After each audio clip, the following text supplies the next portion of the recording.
which is comprised of Riverview, Brooks Crossing, and Southside. And I use the pronouns she, her.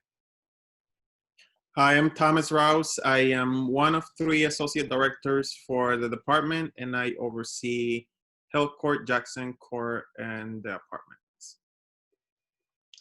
So today we're just going to be going through some information about the RA position. We'll have time at the end for questions, and we're also recording this, so you will be able to watch this. At a later point, we'll post it to the website, and you'll also have time at the end to ask any questions that we did not go over. All right.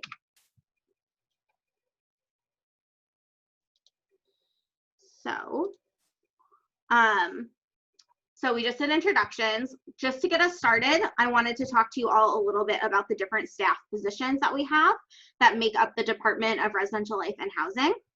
So the reason why you all are here, and so the one I'm sure you're the most familiar with, is the RA or ARA position. The resident advisors and apartment resident advisors are our student undergraduate staff members. They are the people who are living on a floor community. They're getting to know residents and making a really welcoming, inclusive community within our residence halls. Our RAs and apartment RAs are supervised by what's called a graduate head resident. A GHR is someone who is a current graduate student at the University of Rochester, and they supervise the RAs. So they could be studying a number of different things, but they are interested in residential life, and they serve as a supervisor and a mentor to the RAs. Above the GHRs, we have the area coordinators. That's my position. So we oversee all sorts of housing operations, as well as student conduct, crisis management, all within our own area. So for example, for me, because I oversee the apartments, I would oversee any sort of policy violation that happens within the apartments. I indirectly supervise the apartment RAs, as well as just any sort of crisis or housing situation that comes up within the apartments. Our associate directors, or ADs, are Thomas's position. So we have, those are broken up into 2 different associate directors. We have Thomas, who oversees the majority of our upper class housing, and then Michael Pedinano, who is sending out emails. You've probably seen his name on things. He oversees the first year area. And then we also have our director of undergraduate life, who is named Dan Watts, and he oversees all of us. So he sits at the top. Even above Dan, we have an executive director of residential life and housing services. Her name is Laurel, and she oversees all of the undergraduate residential life, as well as our other branches within our department, which I'm not going to get into tonight, but housing services as well as graduate housing. So that was a lot. If you all have any questions about that, we can go over it later, but essentially there are a lot of us. We all make up one team, and we serve the same purpose, which is making sure that our students feel supported, safe, and content here at the university. So I think the RA position is very important. I do have personal experience with that. When I was a first-year student in college, I was having a really hard time transitioning to college, and my RA was the person who really served as my first support system before I really had friends. And that made a huge impact on my life. And it also inspired me to want to be an RA as well. And so that is why I initially decided to become an RA in college. And from there, really switched my whole career path. And I decided to go into higher education and ended up where I am today. So I would say that being an RA had a huge impact on my own life. Being an RA teaches you a lot about interpersonal communication. You will have better conflict management from this position. You will just have this community that is really supportive, that goes beyond your RA role. You'll have mentors in your GHR and your area coordinator. You'll have just this big support system on campus. And that's something that is really impactful. We also know that you all are here to study, and so we make sure that you prioritize your academics. At the beginning of the year, we always go over your class schedule with you, and just to make sure that we understand what you're doing and we understand the different stressors and different classes that you're in, so that we can best support you in your position. Yeah. So again, a lot of this is, you know, what I just said, but I think that RAs make a huge difference. I've talked to lots and lots of students who have said similar stories to my own story, which is that they were maybe really struggling with something, and that could have been their first year. They could have been a transfer student. Maybe they were an upper class student who just never really felt like they found their place. And their RA served as someone who helped them get connected and helped them find what they wanted through the university. And Yeah. I would add to that, the position is extremely essential to our operations. And I think that the RAs are the connections for administrators to the students. You're sort of on the ground, you're the ears and the eyes. You're the first one that would most likely find out if a student is struggling and being able to provide assistance and resources to them. So it's an absolutely essential role within residential life, and we really value the RA staff that we have. Yeah, absolutely. It also is something that, regardless of what you're hoping to do in the future, is going to look excellent on an application. Being an RA is something that is pretty universally recognized. It's a position that, even completely outside of higher education, I've had, you know, engineering students who have come back to me and really been able to share how mediating a floor conflict helped them have an example to use in their, you know, engineering internship interview. So there's a lot of things in the RA position that are applicable to any field that you have going forward, and it can help you get your foot in the door for a lot of different jobs. So I'll go over a couple of items related to the application itself. It already opened on the 2nd, so you can go to the Residential Life website under About, and then there's a section for student employment. And once you get to that section, you'll be able to see the resident advisor information and application. The application closes on November 23rd at 11:59 p.m. So it's essential that you follow that deadline. It's an automatic close, so please make sure that you are applying on time. And if you have questions or concerns, that you are emailing us so that we can address those before the deadline. There's also a video component associated with the application, and that is due on December 21st at 11:59 p.m. as well. Part of the application, it includes sort of basic information that we collect through the form. It includes a video, it includes the resume, it includes a letter of reference that must be from a university faculty or staff member, and that includes TAs and advisors as well. It's important to know that no reference can come from a Residential Life staff member. And the reason for that is we're already involved heavily in the process, so it doesn't really help if you get a reference from Residential Life, since we're so involved in the process. It can, it also cannot come from another undergraduate student unless that student is your TA. So that's essential. Again, it's due the 21st for the video, for the letter of reference, as well as the date for the video. And you will put your name and email that in the application, which you'll automatically receive the link to. Verification of grades in the conduct history is something that we also do, and that may sort of lend to your inability to progress in the process if you don't meet the grade requirements, or through a conduct check, you could potentially be eliminated from the process. Yeah. Next.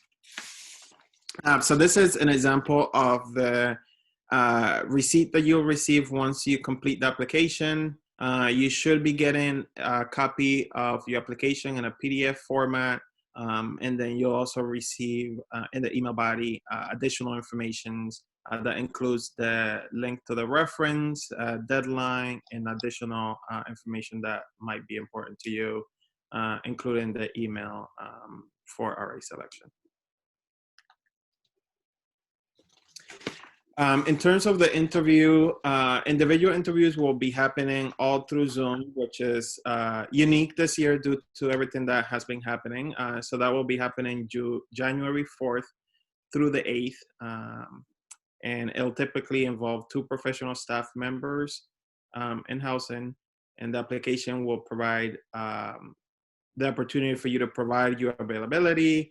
The selection committee will then assign you to a group process and individual interview slots, and you'll get all of that information on December 10th. In terms of the class, once you go through the application process and all of that, candidates get selected to go into the RA class. And this class is where you go through a number of different topics that are going to create a lot of good discussion and dialogue and allow each of the instructors the ability to assess your performance in a class, which then leads to selection of whether or not you are an RA or not, including being an alternate, which a lot of students get a little bit freaked out about. An alternate is not a bad thing. It just simply means that we did not have enough space to hire additional staff, but that could potentially open up in the summer or in the fall that we may need additional staff, and we go into the alternate list to select staff members. There's a 1 credit to this course that you can select to have. You don't have to if you choose not to get the credit, but it is available. The class will start at the beginning of the spring semester. We don't necessarily have the dates yet with all of the changes that are happening, but that we'll certainly share with you. And due to COVID and all of that, the structure of the class might look a little bit different, but we'll know a little bit more once we get to that.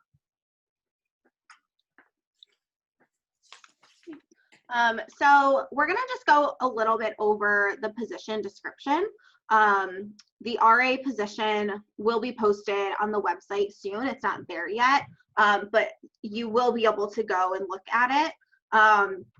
Just generally, what does an RA and an ARA do?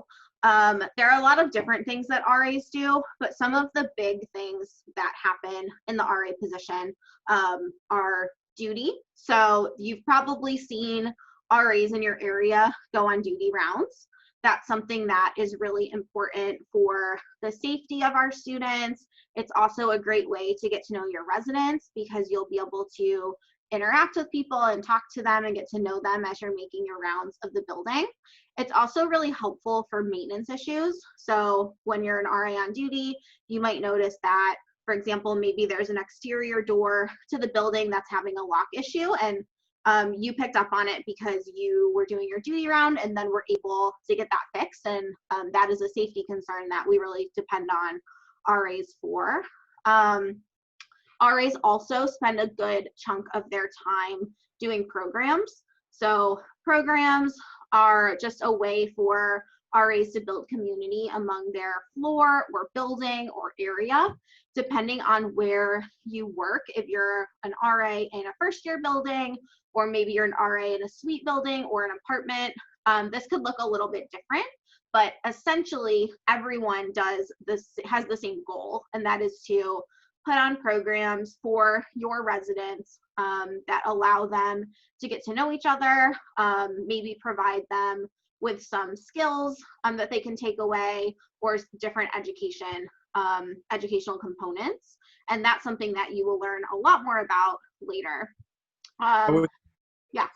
So, a great skill to have, as Ashna was mentioning before, it's a good transferable skill, event planning, that you can transfer over to whatever position it is that you have in the future. Yeah, absolutely.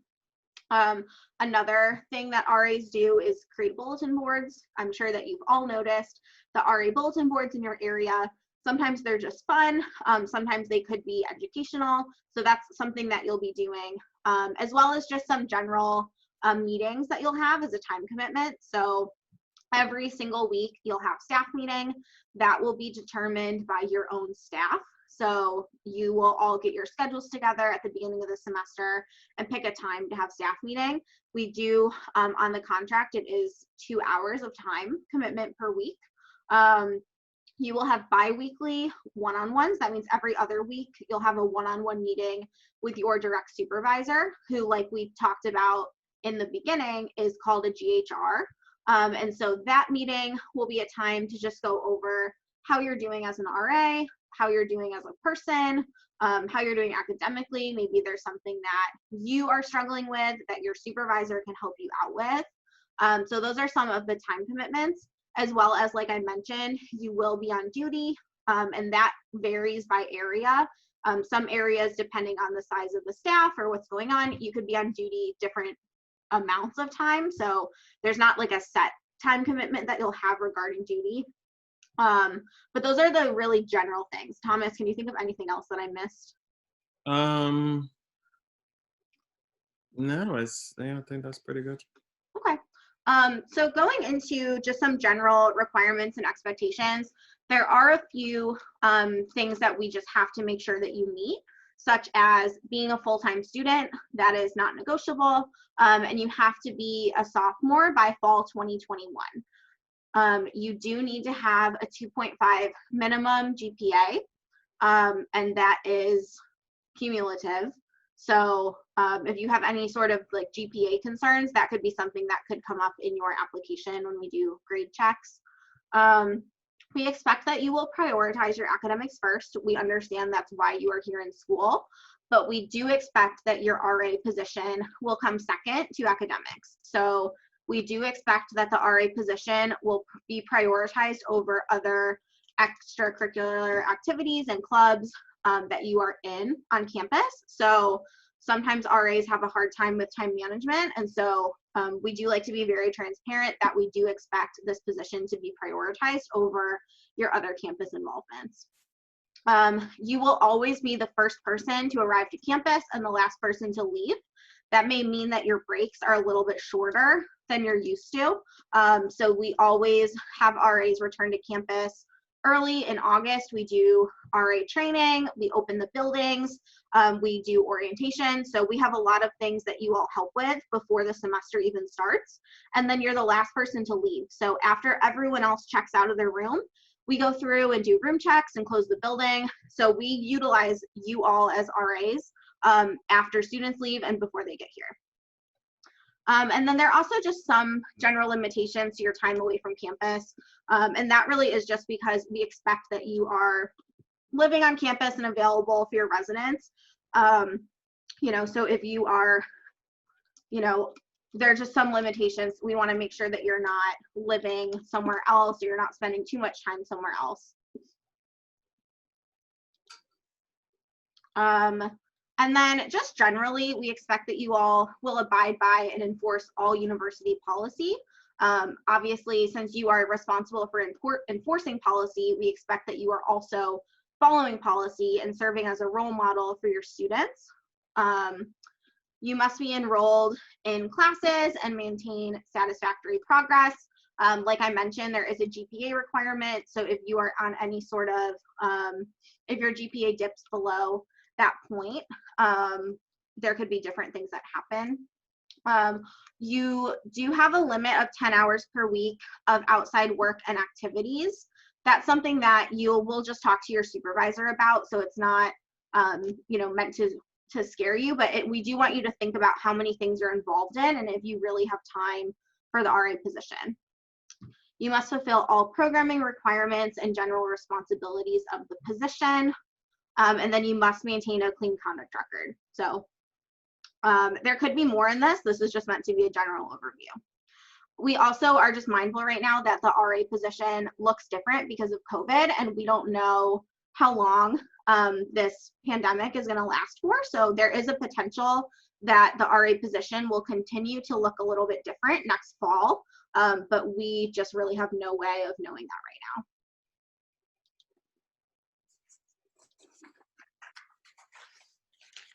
Okay. So in August, I kind of mentioned this already, but we do have, it's a little bit over a week of training. I love training. I think it's really fun, but it is very time consuming. You will be with your staff all day, every day. I sometimes like to describe it as like summer camp because you're just spending so much time bonding and getting to know your team. But it is mandatory. And so you need to be mindful of any summer internships or job positions that you take have to be over, and you have to be able to get back to campus by the start of August training. And there are no exceptions to that. So if you do accept an RA position, be really mindful of what your plans are for the summer and if you're going to be able to be done before August training. And I'll add to that, like August training is the foundation of the position and starting and getting all of the resources that you'll need, making sure that you're creating those connections and sort of really establishing a good common ground. And, you know, if that's missed, it will be very difficult to catch up with sort of that training and that connection to your staff. Yeah, absolutely. We do have a few just trainings throughout the year. Those are typically on Tuesday nights, and we call them in-service. That could just be something where maybe there's a big process coming up, such as closing or room selection. We could have an all-staff training that you will be expected to attend. We also already mentioned, but you will have weekly staff meetings. Sometimes you'll have a required area meeting. So in addition to your mandatory weekly meetings, there could be other periodic meetings that come up that you will be expected to attend.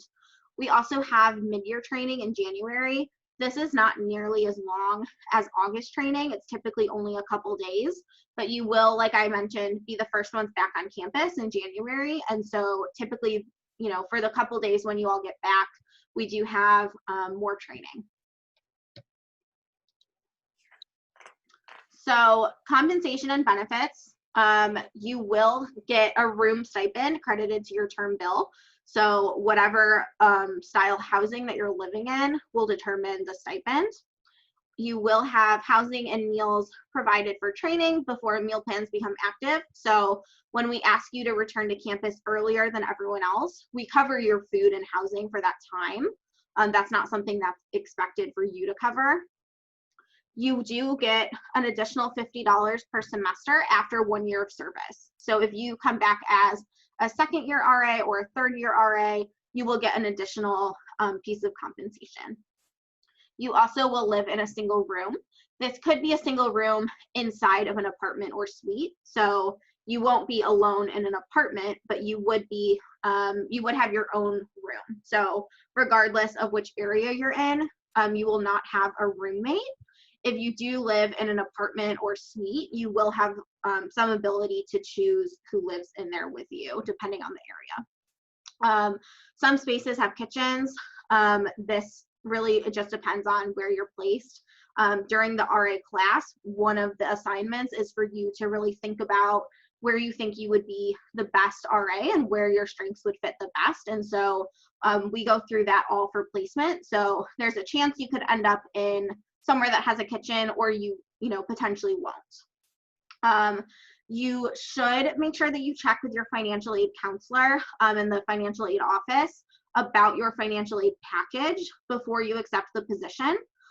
We want to make sure that there are not any issues with your financial aid package, but every once in a while something does come up because of how much money that you're making through the RA position, even though it doesn't look like you're making cash because your room is essentially compensated. It can just sometimes affect financial aid. So we just want you all individually to reach out to your financial aid counselor, because as ResLife, we're not able to really provide you with accurate information because we don't know what your own financial situation is. So it's just important to make sure that you reach out directly to financial aid. Just some things that we talked about, but just to go over again, benefits of the RA position that go beyond financial benefits are gaining leadership skills, communication, event planning, like we talked about, counseling, advising, your confrontation and conflict management, team building, improved confidence, feeling more connected on campus, looks great on a resume. This list is not all inclusive, we could keep going.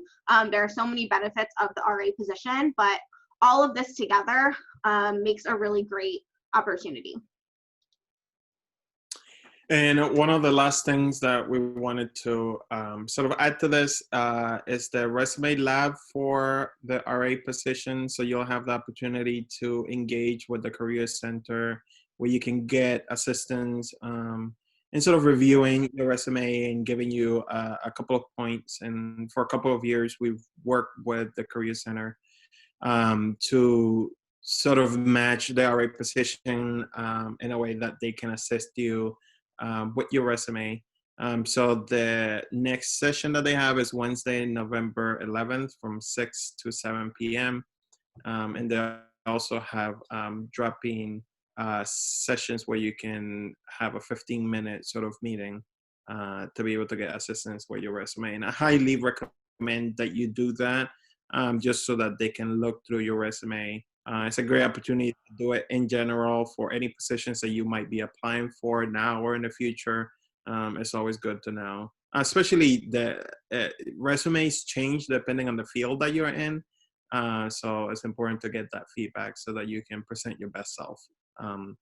Especially noting that the first thing that we see is your resume, and that's the first impression that we get from you across the board. So you want to make sure that you're presenting your best self. And next. Questions? Any questions you have?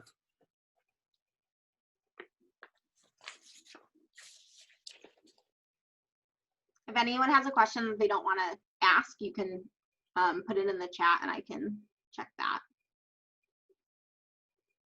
Don't be shy. For the month of August, you said the training would be like the whole month. Is it like a 9 to 5 kind of thing where it takes up the whole day, or will it be like 2 hours or like, Yeah. Oh, sorry. You go, Thomas. Training usually starts, I won't say a date because we don't know, but it's not the whole month. It happens for a specific week. And then once that training is done, that's when opening starts to happen. So it's sort of immediate after that. It's usually in 8 to 5, and then at nighttime, what we call area time is where you're meeting with your area supervisors and you're going through preparing for welcoming students, getting additional training details, debriefing about the day, and sort of making sure that essentially you're preparing for the students as they're coming. And then you get released. But it's certainly not a like, hey, you start at 8 in the morning and you get released at midnight. We certainly don't hold you for that long, but it certainly goes a little bit after 5. Okay, thank you. Any other questions? Yeah, I was wondering, can you still study abroad if you're an RA? Yes. No, sorry. I was gonna say yes, you can. It's just important that you're really transparent during the interview process and selection process so that we know like which semester you're planning on going abroad. If you study abroad in the fall, and we actually provide you all with like a whole chart of what if I'm studying abroad at this time, when can I apply for the RA position? But for example, like if you're gonna plan on studying abroad your first year as an RA, that would be in the spring. So it's just be transparent during the process, but you can study abroad. Okay, thanks. Any other questions, comments, concerns? Yeah, hello, thank you for. I have a question. So I wanted to ask regarding the limitation. You say all outside work and activities are limited to 10 hours. Does that include, for instance, campus jobs, or are you referring to activities outside work? It's so outside of academics, outside of the RA jobs, it's 10 hours of any work that you have. And we have that in place to make sure that RAs are attentive to their academics and to the RA role. It doesn't mean that it's limited to that. Again, that's where the supervisor approval needs to be in place. For example, if you decided that you really needed to have this job and it's 15 hours a week, that's a conversation to have with your supervisor. Your supervisor is going to let you know whether or not that's feasible based on how you're performing. Like if you're really struggling in the RA position and you're going to take on another job, that might put in question of whether or not the RA role might be a good fit for you, especially if you're struggling and you're trying to add more onto that. It might be a conversation. So it all depends. It's not a generic rule across the board. That's why the supervisor approval is there, because it's a case-by-case situation. All right. And for the reference from the staff, is it like an email you send to them, or you just entered the staff member email and the Rest Life office will send them an email to ask for the reference? That's a question for you, Ashland. I think he's asking about the reference. How does the form work? Is that correct? Oh, yeah. Was that your question? Yeah. Yeah. So what will happen is you'll provide us with the name of your reference, and you'll get a link that you will send to them. And then from there, it's really on them to make sure that they fill out the link. So that's not due at the same time as your application. So you need to let your reference know when that is due, and you'll get all of that information in the receipt that you get back in the email from your initial application. So it's a Google form that they will fill out, and it doesn't take them very long. So you can let them know it's a pretty quick form. And I would say if let's say you apply right now and you send the reference, the letter, follow up with them a couple of days before the deadline just to make sure that they actually did it. And if they didn't, sort of, give them a lot of reminder. If they haven't done it, you do have the opportunity to, hopefully you have a second person that could be a backup that could do it a lot quicker, but definitely follow up and don't assume that because you sent it to them, it's sort of done. We've seen that happen where, it's not the applicant's fault, but the reference never submitted when needed to be submitted. Thank you so much. Thank you. And another point that I would say is always ask your reference person, hey, can I get a positive reference from you? Don't assume that the person is going to give you a positive reference just because you tell them, hey, can you give me a reference? We've seen that, where the reference that coming for some people may not be the most positive thing. And I'm or if you ask affirmatively, can you give me a positive reference, it forces the person to say yes or no. All right. Thank you so much. I have a question about the reference. What kind of reference do you suggest us use? Do you want an academic one or like a more extracurricular one? I would say whoever knows you the best. So don't ask your professor unless you have a good relationship with them where they would be able to answer questions about you as a person. You might have a better experience, your advisor might know you a little bit better than a professor or something else. If you have a really good relationship with a professor, maybe they know you outside of class or you've had more interactions with them, then you can definitely go for it. But we're not approaching the references from an academic perspective, so don't feel like you need to get a reference from a professor. We want you to get a reference from someone who really knows you and is going to be able to provide us with some good feedback about who you are and how you'll be in the position. Thank you. And the reference, it needs to be like a college, like this college? Yeah, so someone from the U of R. Okay. Outside the professor and advisor, is it possible to have a reference from, let's say, someone in the administration? Yep, as a staff member, yep, faculty, staff, TA, yep. All right, thank you. I have a question about like in regards to like being an RA over the summer, do you guys, like if I'm staying this upcoming summer, is it possible for me to start in the summer and then go into the fall? Or do you have to like go through an academic year and then like consider summer options? Yeah. Yeah, so if you're hired in the spring, you will get the opportunity to apply to be a summer RA. And I think that's a good chance to sort of practice the role before you get to the actual, full-blown semester. So there's certainly opportunities for that. Perfect. Thank you. We don't know what anything is going to look like, so I think that will determine next semester. Thank you. I had a quick question about like what years get often placed to be RAs.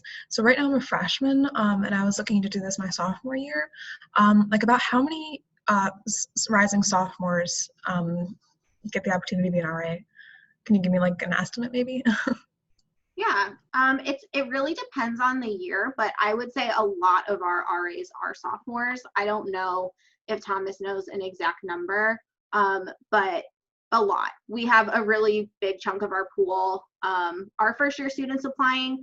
I will say the places that you would be limited as a sophomore, you wouldn't be able to be an RA in the Masonettes in Southside or in Riverview Brooks. Those are the only 3 areas on campus that you would be limited to work at as a sophomore, but everything else is open for sophomores. And so, yeah, that wouldn't be anything to hold you back. I think it all depends on your performance and sort of, where each of the hiring area coordinators see a fit. So I certainly would not get discouraged by your class year.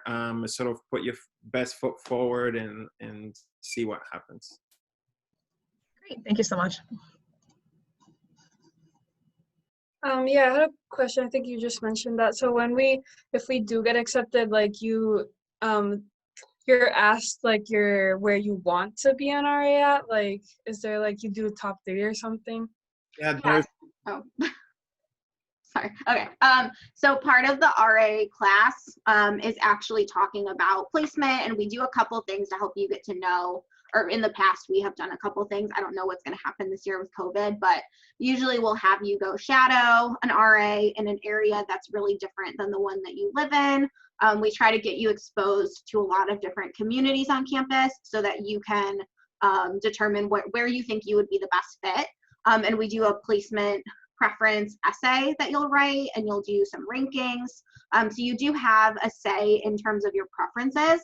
That does not guarantee a placement. We get to know you and get to know who you are as an applicant, and then we make the decisions that we feel would be best for you and for the community. But you do have the ability to provide us with some information for us to make that decision. And that part is connected to, as Ashna was mentioning earlier, you'll have the opportunity to sort of shadow an RA from an area that you might not be familiar with. And I highly recommend that you explore every sort of residential part of campus that you will be eligible for, just so that you are aware. I would say in the past, when I first started working here, a lot of people had misconceptions about Southside. And one is one of the areas that fills up the fastest. And 2, we have RA staff that love working there. So, don't be intimidated by the distance. Or by any sort of misconceptions that you might hear, because it all depends on the community that is built within the RA staff and the professional staff and sort of the student community that really makes sort of that residential living experience. So I think that the more you are exposed to the different type of living communities and whatnot, it would inform, your decision. Okay, thank you. Any other questions, comments? No worries, I'm not gonna call on anyone. Cool. I think if you have any questions, oh yes. Yeah. If you are accepted to be an RA, how long are you allowed to do that? That's a good question. So it's a 1-year appointment, but there is a returner application process if you wish to continue on in your position. Thank you so much. There's an, you know, you become an RA, there's an evaluation process, feedback process associated with that. And, you know, truly based on your performance will determine whether or not you continue. So there's no guarantee of anything. It's sort of a matter of making sure that you're doing everything that you need to do and that you're performing well to be able to continue. We've had people who became RAs their sophomore year and they did it for 3 years or 4 years if they got a 5th year. So it all depends. So if you have any additional questions, just email the RA cell at restlife.rochester.edu and someone will get back to you as soon as possible with an answer to your questions.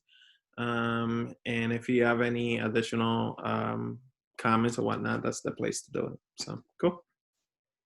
Great. All right. Enjoy your evening. Stay safe. Thank you so much. Bye. Yeah.